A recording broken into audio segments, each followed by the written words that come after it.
ചെങ്കടലിൽ നീ എന്ന് പാത തെളിച്ചു, മരുവിൽ മർത്യർക്കു മന്ന പൊഴിച്ചു, എരിവെയിലിൽ മേഘത്തണലായി ഇരുളിൽ மலையாள கிறிஸ்தவ பாடலை அழகாக பாடி அசத்திய பிரபல மலையாள நடிகர்.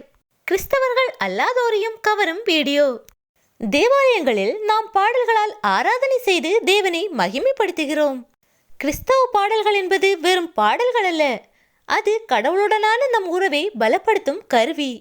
தற்போது மலையாள நடிகர் ஒருவர் தனியார் தொலைக்காட்சி ஒன்றில் கிறிஸ்துவை உயர்த்தி அழகாக பாடியிருக்கும் காணொளியானது தற்போது சமூக வலைதளங்களில் பலராலும் பகிரப்பட்டு வருகிறது. கிறிஸ்தவர்களை மட்டுமல்லாது கிறிஸ்தவர்கள் அல்லாதோரையும் கவரும் பாடலான இஸ்ரேலின் நாதன் என்ற அழகான பாடலை அற்புதமாக பாடி அசத்தியுள்ளார்.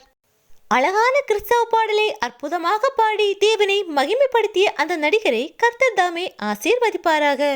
இந்த வீடியோ தற்போது சமூக வலைதளங்களில் அதிகமாக பகிரப்பட்டு வருகிறது.